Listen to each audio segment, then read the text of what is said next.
কিন্তু এই আশুরা আমাদের মনে নেই। আমাদের জেহেন অন্তর জুড়ে আসে কারবালার আশুরা। এটা বাস্তব।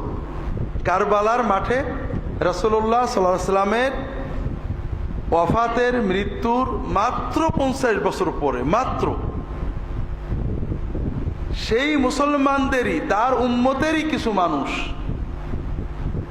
তার প্রিয়তম নাতি, তার কলিজার টুকরা নাতি হুসাইন ইবনে আলী রাদিয়াল্লাহু তাআলা আনহুমা এবং তার বংশের নিষ্পাপ নিরীহ অসহায় অনেকগুলো মানুষকে হত্যা করে। বিষয়টা খুবই জটিল যে রাসূলুল্লাহ সাল্লাল্লাহু আলাইহি ওয়াসাল্লামের প্রিয়তম নাতি তারই উম্মতের হাতে শহীদ হয়ে যাচ্ছে।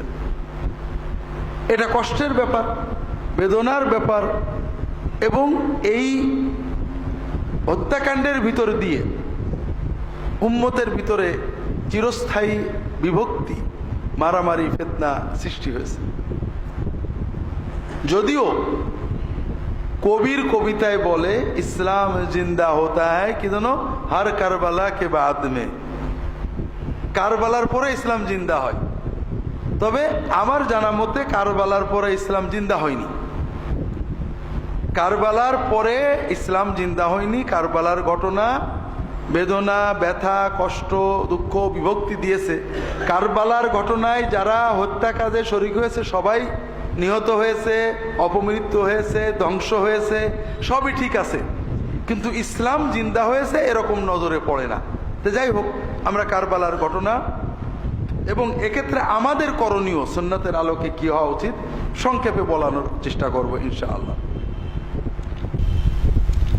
মূল বিষয় হলো রাসূলুল্লাহ সাল্লাল্লাহু আলাইহি ওয়াসাল্লাম মানবতার জন্য একটা নতুন রাজনৈতিক ব্যবস্থা আনলেন, যেটা বিশ্বে ছিল না। আরব দেশে তো ছিল নাই। আরব দেশের মানুষ ছিল কবিলাতান্ত্রিক, গোত্রভিত্তিক। কোনো রাষ্ট্র কিন্তু আরব দেশে ছিল না। রাসূলুল্লাহ যখন আসেন আরবে কোনো রাষ্ট্র ছিল না। ছিল একদম সিরিয়ার পাশে এবং পারস্যের পাশে ছোট রাষ্ট্র ছিল। রাষ্ট্র মানে একজন রাষ্ট্রপ্রধান, তার হাতে বাহিনী, বিচার আচার, জনগণ যে যে গোষ্ঠীর হোক আর যে দলের হোক রাষ্ট্রের আইন মেনে চলতে হবে। আর আরব দেশে ছিল রাষ্ট্র বলে কিছু নেই, সমাজ ছিল আর গোত্র। প্রত্যেক ব্যক্তি তার কবিলা, মন্ডল গোষ্ঠী, মন্ডলদের হেড। সে বললে অস্ত্র নিয়ে বেরিয়ে যাবে, সে বললে দাঁড়িয়ে যাবে, সে বললে লড়াই করবে। প্রত্যেক গোত্রের মানুষ তাদের গোত্রের প্রধানের নির্দেশে চলতেন। গোত্র হলো রাষ্ট্র। যুদ্ধ হবে, গোত্রের প্রধান বললে হবে এই দলে এই দলে, ওটা উনি বলবেন। ওই সময়ে বিশ্বে রাষ্ট্র ছিল। আরবের বাইরে মিশরে, সিরিয়ায়, পারস্যে, ইউরোপে, ভারতে, চীনে সব জায়গায় রাষ্ট্র ব্যবস্থা ছিল। তবে গোত্র এবং রাষ্ট্রের একটা মিল ছিল। গোত্র ব্যবস্থা রক্তের উপরে ভিত্তি। একজন মারা গেলে তার ভাই অথবা ছেলে গোত্রের প্রধান হলো, একজন মারা গেল তার ভাই, ছেলে, ভাতিজা গোত্রের প্রধান হবে। রক্ত, বংশ এখানে মেন। আবার যে রাষ্ট্র ব্যবস্থা চালু ছিল বিশ্বে, সেটাও ছিল রক্ত বংশতান্ত্রিক। রাজা মরে গেলে রাজার ছেলে, ভাই, বউ কেউ না কেউ রাজা হবে, বাইরের কেউ না। আপনারা শুনেছেন ডেমোক্রেসি বলে একটা শব্দ আছে, আমরা বাংলায় বলি গণতন্ত্র। এটা রাসূলুল্লাহ সাল্লাল্লাহু আলাইহি ওয়াসাল্লামের আগেই, কয়েকশো বছর আগে গ্রিসে জন্ম নিয়েছিল এবং সেখানেই মারা গিয়েছিল। গণতন্ত্র হলো জনগণের পরামর্শই দেশ চলবে, সরাসরি বা পরোক্ষ। রাসূলুল্লাহ সাল্লাল্লাহু আলাইহি ওয়াসাল্লামের সময়ে সারা বিশ্বে রাষ্ট্র ব্যবস্থাও ছিল বংশতান্ত্রিক, আর আরব দেশের সমাজ ব্যবস্থা ছিল কবিলাতান্ত্রিক। বংশতান্ত্রিক রাষ্ট্র ব্যবস্থায় আরেকটা বিষয় ছিল, রাজা মানে মালিক আর জনগণ হলো প্রজা। প্রজা হলো মালিক অধীন। রাজা যেটা বলবে মেনে নিতে হবে। যদি বলে এখান থেকে বাড়ি সরা ওইখানে যাও, যেতে হবে। যদি বলে বাঁচো বাঁচো, মরো মরো। রাজা এবং প্রজার সম্পর্ক ছিল মালিক এবং মামলুকের। রাজা এবং প্রজার সম্পর্ক ছিল মালিকের সাথে তার মালিকানাধীন দ্রব্য বা মানুষের। এখানে রাজ্য কি করে চলবে জনগণের কোনো ইচ্ছা বিষয় না, রাজা যেটা বলবে সেইটা। এটাকে বলা হয় স্বৈরতন্ত্র, অটোক্রেসি।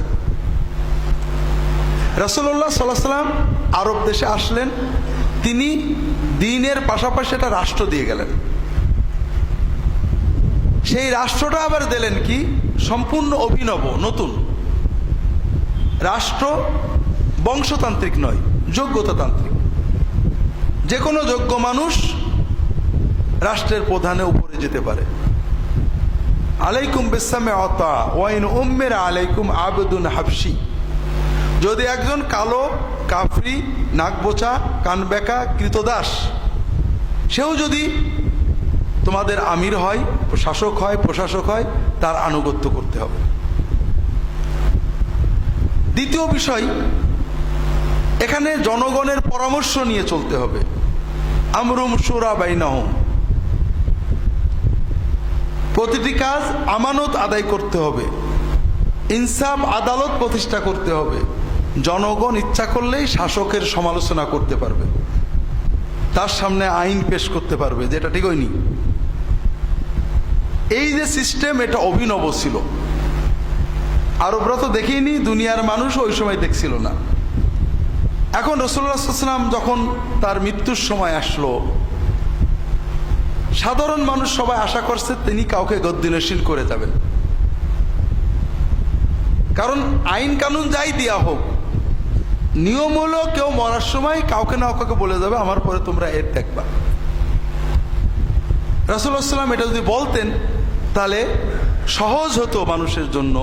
কিন্তু এই যে নতুন সিস্টেম রাসূলুল্লাহ সাল্লাল্লাহু আলাইহি ওয়াসাল্লাম দিলেন, এটা প্র্যাকটিক্যাল হতো না। যেমন আপনি সাঁতার শেখাবেন, হাত ধরে রেখেছেন, প্র্যাকটিক্যাল হলো না। হাত ছেড়ে ধাক্কা মেরে পানিতে দিলেন, 5 গাল ডক ডক করে পানি খাবে, পেট একটু ফলবে, সাঁতার শিখে যাবে। তো এখন রাসূলুল্লাহ সাল্লাল্লাহু আলাইহি ওয়াসাল্লাম কাউকে দায়িত্ব দিয়ে গেলেন না। তখন সাহাবীদের ভিতরে দুটো ধারা ছিল। রাসূলুল্লাহ সাল্লাল্লাহু আলাইহি ওয়াসাল্লাম বংশের অনেকে মনে করতেন, অথবা কোনো কোনো সাহাবী মনে করতেন যে রাসূলুল্লাহ যাই বলেন, যুগ যুগ ধরে তো বংশতন্ত্রই চলছে। আমাদের দেশে কোনো পীর সাহেব যদি মরে যান, তার গদ্দিনশীল কি হয়? যদি অন্য কেউ হয়, মুরিদরা মানতে চায় না। এটা আমরা পীর সাহেবরা, পীর দরবারের লোকেরা করতাম। এখন রাজনীতিবিদরা কি করেন? কি করেন? এখন রাজনীতিতেও বংশতন্ত্র। কেন? কারণ মানে আমরা মানসিকতাই ওই রকম রয়ে গেছি। যদিও বলছি গণতন্ত্র, কিন্তু বংশের একজন মানুষকে যত কদর করি, অন্য বংশের মানুষের ওই রকম কদর করতে পারছি না। এজন্য নেতার বংশের যদি কেউ আসে, যত সহজে দল ঐক্যবদ্ধ হয়ে যায়, বাইরের কেউ গেলে ওরকম হয় না। এটা আমরা আমাদের দেশেও জানি। আরব দেশে আরো কঠিন। সবাই অনেকেই মনে করছিলেন রাসূলুল্লাহ সাল্লাল্লাহু আলাইহি ওয়াসাল্লামের প্রিয়তম সাহাবী আবু বকর রাদিয়াল্লাহু তাআলা আনহুকে হয়তো দায়িত্ব দেবেন, কারণ সব সময় তিনি তার পাশে আছেন। কেউ কেউ মনে করছিলেন হয়তো তিনি তার বংশের কাউকে দেবেন, কারণ যুগ যুগ ধরে তো বংশতান্ত্রিক হয়েই আসছে, তার বংশে তো যোগ্য লোক আছে, তিনি দিতে পারেন। রাসূলুল্লাহ সাল্লাল্লাহু আলাইহি ওয়াসাল্লাম কাউকে দেননি। তার ওফাতের পরে সাহাবীরা দ্বিধাদ্বন্দ্ব, কে হবে? আনসারীরা বলেন আমরা, মুহাজিররা বলেন আমরা, বংশের লোকেরা কেউ কেউ বলছিলেন আমাদের থেকেও হবে। শেষ পর্যন্ত নানান রকমের কথাবার্তার মাধ্যমে আবু বকর রাদিয়াল্লাহু তাআলা আনহু খলিফা হলেন, এরপরে ওমর হলেন, এরপর ওসমান হলেন। সবসময় কিছু মানুষ মনে করছিল রাসূলুল্লাহ সাল্লাল্লাহু আলাইহি ওয়াসাল্লামের বংশের কেউ হতে পারে, যোগ্যতা আছে। আবার অনেকেই মনে করছিল যে না, সাহাবীরা আরো আছেন, তারাও যোগ্য। সর্বশেষ যে নির্বাচনটা হলো ওসমান রাদিয়াল্লাহু তাআলা আনহুর সময়ে হলো, ওমর রাদিয়াল্লাহু তাআলা আনহুর ওফাতের পরে। ওমর বললেন তোমাদেরকে রেখে গেলাম, আব্দুর রহমান আউফ, ওসমান, আলী, তালহা, জুবাইর, আর কে, এই 4-5 জন, আব্দুর রহমান, আলী, ওসমান, তালহা, জুবাইর, সাদ ইবনে আবি ওয়াক্কাস নাম রাদিয়াল্লাহু তাআলা আনহুম আজমাইন। এনাদেরকে একটা কমিটি করে দিলেন, তোমরা কমিটি পরামর্শ করে তোমাদের ভিতর থেকে একজন হবে। কমিটিতে বসে আব্দুর রহমান ইবনে আউফ বললেন যে আমি হব না, আমি আমার ক্যান্ডিডেসি প্রত্যাহার করলাম।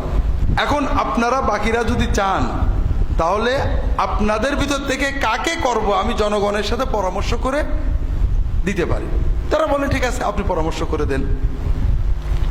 3 দিন 3 রাত তিনি পরামর্শ করলেন। এরপরে মসজিদে নববীতে ফজরের নামাজের পরে তিনি আলী রাদিয়াল্লাহু তাআলা আনহুকে বললেন যে আলী, কিছু মনে করেন না, জনগণের পরামর্শ ওসমানের দিকে যাচ্ছে, এজন্য আমরা আসেন সবাই ওসমানের হাতে বায়াত করি রাষ্ট্রপ্রধান হিসেবে। এরপরে সবাই বায়াত করলেন। এই যে ধারা, জনগণতান্ত্রিক, পরামর্শতান্ত্রিক, কাউকে কেউ খলিফা গদ্দিনশীন করে যাচ্ছে না, এটা একটা অভিনব বিষয় হওয়ার কারণে এটাকে মেনে নিতে উম্মতকে অনেক খাবি খেতে হলো, পানি খাইতে হলো। এটা ঘটলো ওসমান রাদিয়াল্লাহু তাআলার ওফাতের পরে। তিনি শহীদ হলেন, মদিনার লোকেরা আলী রাদিয়াল্লাহু তাআলা খলিফা বানালো। সিরিয়াতে মুআবিয়া বললেন রাদিয়াল্লাহু তাআলা আনহু যে ওসমানের হত্যার বিচার না হলে আমি মেনে নেব না। এই বিচার অবিচার, বিচার বিচার, এটা নিয়ে আলী বললেন সবাই ঐক্যবদ্ধ, এখনো বিদ্রোহীরা সেনাবাহিনীতে রয়েছে, তারা সেনাবাহিনী নিয়ন্ত্রণ করছে, আমরা যদি বিভক্ত থাকি আমি বিচার করতে পারবো না, আসেন ঐক্যবদ্ধ হই, এরপরে আমরা অবশ্যই বিচার করব। এই নিয়ে বিতর্ক হতে হতে যুদ্ধ হলো। আলী রাদিয়াল্লাহু তাআলা শহীদ হয়ে গেলেন এক পর্যায়ে। হাসান রাদিয়াল্লাহু তাআলা আনহুকে কুফার লোকেরা খলিফা বানালো। ওদিকে মুআবিয়া রাদিয়াল্লাহু তাআলা খেলাফতের ঘোষণা দিলেন, 2 দলে যুদ্ধ হবে। হাসান রাদিয়াল্লাহু তাআলা আনহু নিজে বলেন যে না, আমিও আমার নানার উম্মতে যুদ্ধ করাবো না। তিনি মুআবিয়া রাদিয়াল্লাহু তাআলাকে ছেড়ে দিলেন। এই হলো তৎকালীন প্রেক্ষাপট। আমি বিস্তারিত বললে অনেক সময় লাগবে, ওদিকে যাব না, আমাদের শিক্ষাতে আসি। মুআবিয়া রাদিয়াল্লাহু তাআলা আনহু 20 বছর খুব সুন্দরভাবে রাষ্ট্র পরিচালনা করেন। একদম টনটনে আইন শৃঙ্খলা, নিরাপত্তা, শান্তি, অন্য দেশের সাথে সন্ধি, যুদ্ধ বিজয় খুব ভালো চলল। শেষ জীবনে অনেকেই তাকে পরামর্শ দিল যে ওমরের পর থেকে মুসলিম রাষ্ট্রটা যেভাবে দুর্বল হয়ে গেছিল ওসমান এবং আলী রাদিয়াল্লাহু তাআলার সময়ে, আপনার সময় খুব শক্তিশালী হয়েছে, আপনি একজনকে গদ্দিনশীন করে যান। তিনি বিষয়টাকে ভালো মনে করলেন, উম্মতের জন্য, দিনের জন্য, রাষ্ট্রের জন্য। কাকে করা যায়? আপনার ছেলে এজিদকে করেন। আপনারা তো মনে করেন যে এজিদের পক্ষে বোধহয় কেউ ছিল না। আচ্ছা বলেন, আমি হুজুর যদি ভোটে দাঁড়াই, প্রেসিডেন্ট ভোটে, আর আমাদের দেশের কোনো প্রেসিডেন্ট বা প্রধানমন্ত্রী ছেলে দাঁড়ায়, ভোট কে বেশি পাবে? কর। হ্যাঁ, আমরা হয়তো মনে করি তৎকালীন মুসলিম বিশ্বে বোধহয় এজিদের পক্ষে কেউ ছিল না। অধিকাংশ এলাকায় এজিদের পক্ষে ছিল। আরব কবিলাগুলো, বিশেষ করে মক্কা শরীফ, মদিনা শরীফ, কুফা বাদ দিলে অধিকাংশই তাদের কথা হলো এটা খুব ভালো হয়, দেশের আইন শৃঙ্খলা ভালো থাকবে। কিন্তু মক্কা শরীফ, মদিনা শরীফ, পুরনো সাহাবীরা তখনও বেঁচে আছেন অনেকেই, তারা এটা পছন্দ করলেন না, অনেকে রাজিও হলেন না। এই অবস্থায় মুআবিয়া রাদিয়াল্লাহু মারা গেলেন। ইসলামী রাষ্ট্র ব্যবস্থায় আগের সরকার বলে গেলেই রাষ্ট্রপ্রধান হয় না। রাষ্ট্রপ্রধানের মৃত্যুর পরে যখন জনগণ মেনে নেয় তখন সেটা রাষ্ট্রপ্রধান বলে গণ্য হয়। অধিকাংশ জনগণ এজিদের বায়াত করলো। মক্কা শরীফ, মদিনা শরীফের লোকেরা অনেকে এজিদের বায়াত করলো না। কেউ কেউ করলো। কুফার লোকেরা লক্ষ লোকে চিঠি লিখে পাঠালো মদিনায় ইমাম হুসাইন রাদিয়াল্লাহু তাআলা আনহু ছিলেন। চিঠি লিখে পাঠালো, আপনি আসেন, আপনাকে আমরা বাদশাহ বানাবো। মুআবিয়া মারা গিয়েছেন রাদিয়াল্লাহু তাআলা আনহু, এখন খলিফার পদ শূন্য, আপনাকে আমরা খলিফা না, আর কোনো খলিফা মানব না। তিনি মদিনার বন্ধুদের কাছে পরামর্শ চাইলেন, সবাই বললেন যাবেন না। কুফার লোকেরা খুবই দুর্বল প্রকৃতির, মানে আমি বলছি, এটা সাহাবীরা বলেননি, আমাদের বাংলাদেশিদের মতো বিরাট নারায়ের তাকবীর দিয়ে আমার পিছনে আসে লক্ষ লক্ষ, ওই দিক থেকে একবার সাউন্ড এসে দেখবেন কিচ্ছু নেই। আর সিরিয়ার লোকেরা অসম্ভব জেদি, তারা ময়দান ছাড়বে না। কুফার লোকেরা আপনার বাবাকে জ্বালাইছে, তারা তাদের প্রতিজ্ঞা রাখেনি। ভক্তি আছে, মহব্বত আছে, কিন্তু কাজের সময় এলোমেলো হয়ে যায়। আপনি ওদের কাছে যান না, আপনি মদিনায় শান্তিতে থাকেন, রাষ্ট্র আপনার দরকার নেই। লম্বা কথা, এক পর্যায়ে উনি বললেন যে না, আমি ভয়ে বসে থাকবো, সুন্নত কায়েমের জন্য, শরিয়া কায়েমের জন্য, হাত কায়েমের জন্য আমি যাব না। তারা চাচ্ছে, আমি তো চাচ্ছি না। তখন উনি পরিবারের সদস্য নিয়ে মক্কা হয়ে কুফায় রওনা দিলেন। উনি যুদ্ধ করতে যাননি, উনি গিয়েছেন, কুফাবাসী বায়াত করেছে, উনি তাদের দায়িত্ব গ্রহণের জন্য গিয়েছেন। এই জন্য পরিবারের সদস্য নিয়ে গেছেন, কোনো সৈন্য নিয়ে যাননি। এজিদ খবর পেয়েছে, তখন তার মোবাইল ছিল না, খবর পেয়েছে, কুফার লোকেরা হুসাইন রাদিয়াল্লাহু তাআলা আনহুর সাথে যোগাযোগ করছে। এজিদ দ্রুত, কুফার গভর্নর ছিলেন এক সাহাবী নোমান ইবনে বাশির, সম্ভবত মনে হয় রাদিয়াল্লাহু তাআলা আনহু। এজিদ তাড়াতাড়ি ওবাইদুল্লাহ বিন জিয়াদকে পাঠিয়েছে, দ্রুত যে কুফার থেকে নোমানকে সরাও, তুমি দায়িত্ব গ্রহণ করো, কুফাবাসীদের এমন সাইজ করবা যেন আর হুসাইন নামও মুখে না নেয়, আর হুসাইন যেন কুফায় ঢুকতে না পারে, আগেই তাকে ব্যারিকেড দিবা, দিয়ে ব্যাক করিয়ে দিবা। যাই হোক, ওবাইদুল্লাহ ইবনে জিয়াদ কুফায় আসার পরে কয়েকদিনের ভিতরে সব সাইজ, কুফাবাসীর আর কোনো জিন্দাবাদ নেই, এখন আর কেউ হুসাইনের পক্ষে নেই। এখন বাহিনী নিয়ে কারবালার প্রান্তরে হুসাইনকে ঘেরাও করলেন ওবাইদুল্লাহ বিন জিয়াদের বাহিনী। হুসাইন রাদিয়াল্লাহু তাআলা বললেন যে আমি তো লড়তে আসিনি রে বাবা, তোমরা ডেকেছো তাই আসছি, তোমরা যদি তোমাদের প্রতিজ্ঞা ভঙ্গ করো তাহলে ছেড়ে দাও, আমি মক্কায় চলে যাচ্ছি, অথবা আমাকে ছেড়ে দাও, আমি বর্ডারে যে জিহাদ করব, অথবা আমি এজিদের কাছে যেতে রাজি আছি, তোমাদের হাতে সারেন্ডার করতে রাজি নেই। তো যাই হোক, ওরা চিন্তা করলো যে হুসাইনকে যদি আমরা না মারি তাহলে তো এজিদ খুশি হবে না। এক পর্যায়ে তারা হুসাইন রাদিয়াল্লাহু তাআলার বংশের নিষ্পাপ শিশু, নিরীহ নারী, পুরুষ সহ অনেক মানুষকে হত্যা করলো, হুসাইন রাদিয়াল্লাহু তাআলাকে হত্যা করলো এবং তার মাথা কেটে নিয়ে এজিদের কাছে পাঠালো। এক্ষেত্রে শুধু আপনাদের বলবো, বিষাদ সিন্ধুতে যে গল্প আছে সবই মিথ্যা। এই যে পিঠের পারে বসলো, এদিকে ছুরি দিল, ওদিকে তোমার জান্নাতে না নিয়ে যাব না, এই সীমার মাথায় নিয়ে যাচ্ছে, ওই ইহুদির বাড়ি, অমুকের বাড়ি, সব মিছে কথা। এগুলো কাল্পনিক উপন্যাস, আমরা সত্য মনে করি। বিস্তারিত ঘটনা এখন বলার সময় নেই। এজিদ ব্যাজ্যত খুশি হলো, যদিও এজিদ হুসাইনকে হত্যা করার নির্দেশ দিছিল না, তবে যারা হত্যা করেছে তাদের শাস্তি দিইনি, ব্যাজ্যত মনে হয় সে খুশি হলো যে যাক, দুশ্মনেরটা গেল। একটা সহজ বিষয় শোনেন, এজিদ আমাদের দেশের রাজনীতিবিদদের মতোই খুবই পাকা ইমানদার মুসলমান ছিলেন, নামাজ পড়তেন, রোজা রাখতেন, হজ করতেন।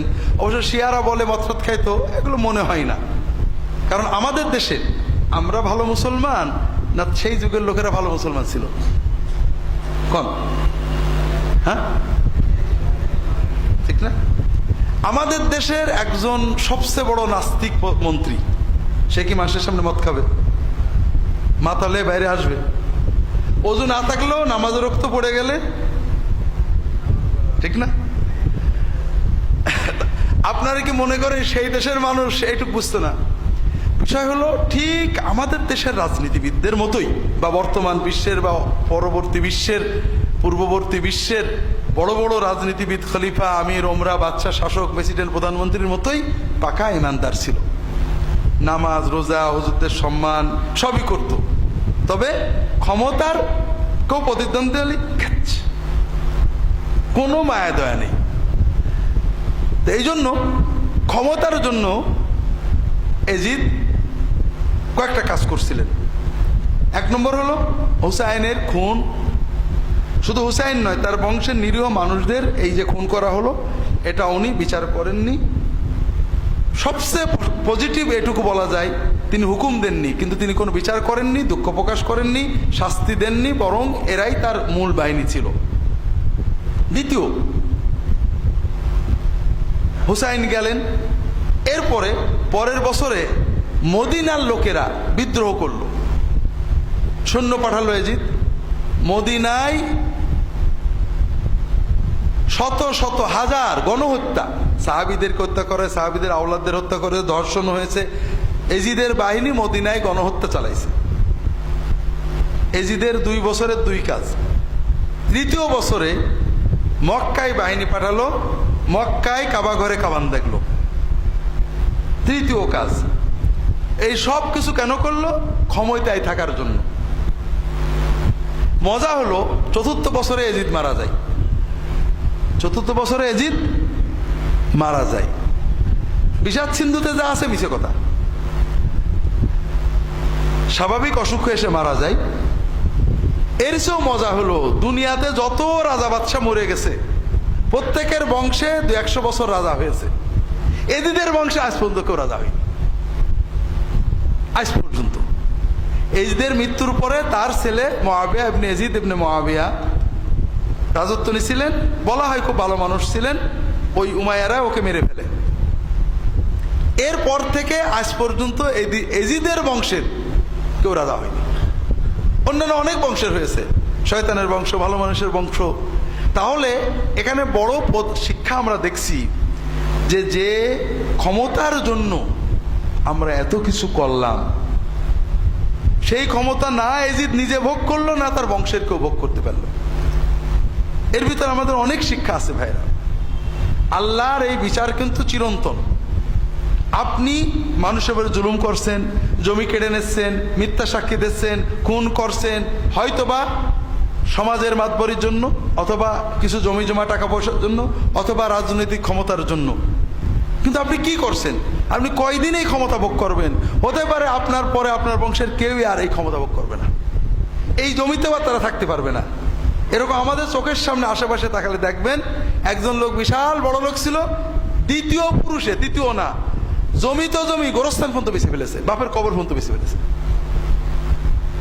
তো কাজেই আমরা যারা আল্লাহর দিনের বাইরে মানুষের উপরে জুলুম করে টাকা বলেন, সমক্ষমতা বলেন, শক্তি বলেন, সম্পদ বলেন জোগাড় করতে চাই, তাদের বুঝতে হবে যে সবকিছু আপনার প্ল্যানে হবে না। এজিদ বিশ্বের সবচেয়ে ক্ষমতাধর বংশের, তার পিতা মুআবিয়া রাদিয়াল্লাহু তাআলা 20 বছর একেবারে শক্তির সাথে শাসন করেছেন। তারই ছেলে, সে 4টে বছরও বাঁচতে পারল না, মরে গেল। এই যে মানুষ মেরে ক্ষমতায় থাকলো, এই ক্ষমতা সে ভোগ করতে পারল না। হোসাইন রাদিয়াল্লাহু তাআলার পরিবার, মদিনার সাহাবীদের পরিবার মক্কায় কামান দেখলো, এত কিছু করলো, কিন্তু একটা গোল যে ক্ষমতাটা সুসংহত করবে, কিন্তু হলো না। আরো মজার ব্যাপার, যেটা সাধারণত ঘটে না, তার বংশের কেউ আর ক্ষমতায় থাকতে পারল না, পারলই না। দ্বিতীয় বিষয় হলো ইমাম হুসাইনের শাহাদত। ইমাম হুসাইন যখন মক্কা থেকে চলে আসবেন, মদিনা থেকে মক্কা, মক্কা থেকে কুয়া যাবেন, তখন 2-1 প্রবীণ সাহাবী বলছিলেন যে দেখেন, আপনার নানা হলেন আখেরাতের বাদশাহ, দুনিয়ার বাদশাহী আপনাদের জন্য পোষাবে না, কাজে ওদের দিকে যেতে না। দুনিয়ার বাদশাহী তারা চাননি, তারা দিনের জন্যই গেছিলেন। তবে আমাদের বুঝতে হবে, দুনিয়ার সাময়িক পরাজয় কিন্তু পরাজয় না। ইমাম হুসেন মারা গিয়েছেন, নির্মমভাবে শহীদ করা হয়েছে, কিন্তু বীরের মতো লড়ে মরেছেন। তিনি মৃত্যুকে ভয় পাননি। আমরা বাহ্যিকভাবে দেখি যে তার মৃত্যুতে এজিদের বাহিনী ভয়ঙ্কর খুশি হয়েছে, গেছে, শেষ, আমরা জিতে গেছি, এজিদের বাহিনী আছে আছে, ঠিক না, স্লোগান। কিন্তু আসলে কি আছে? আছে? নেই। নেই তো নেই। কারবালার হত্যাকাণ্ডে যারা শরীক হয়েছে প্রত্যেকেই খুন হয়েছে, একজনও বাঁচেনি। এবং সবচেয়ে বড় কথা যে আমরা যেটাকে সাময়িক পরাজয় মনে করি, আচ্ছা ইমাম হুসাইন কি পরাজিত হয়ে গেছেন? ইতিহাস থেকে মুছে গেছে? তার বংশধর মুছে গেছে? তার মর্যাদা কি কমে গেছে? কিছুই হই। কাজেই একজন লোক সাময়িক হেরে গেছে, যুদ্ধে হেরে গেছে, মরে গেছে, আমি দেখছি এই 10-20 বছরের ইতিহাসে পরাজিত না, এর নাম পরাজয় না। জয় পরাজয় 10-20 বছরে নির্ধারিত হয় না, এটা শত শত হাজার বছর পরে দেখা যাবে কে জিতলো আর কে মরলো। কাজে আমরা কোনো নেককার মানুষ, কোনো ভালো মানুষ দুনিয়ায় হয়তো মরে গেছেন, হেরে গেছেন, মামলায় ঠকে গেছেন, মানুষের তাকে মাথায় ব্যাট দিয়ে মেরে ফেলেছে, কোনো খারাপ লোকে মরে গেছেন, অ্যাক্সিডেন্টে মরে গেছেন, ও লোকটা ভালো ছিল না, খবরদার। মানুষের দুনিয়ার পরিণতি দিয়ে আখেরাতের পরিণতি বিচার করলে তো বলতে হবে যে এজিদ ভালো ছিল, নাউজুবিল্লাহ ইমাম হুসাইন হেরে গেছেন, এরকম বলার সুযোগ আছে নাকি? ওই সময়ে ওই 1-2 বছর 3 বছর যাদের ইমান দুর্বল তারা এরকম চিন্তা করেছে, তাই তো হুসাইন হেরে গেল, মদিনাবাসী হেরে গেল, মক্কাবাসী হেরে গেল, তাহলে এজিদই বোধহয় ঠিক। ওই 3-4 বছর কারা চিন্তা করেছে?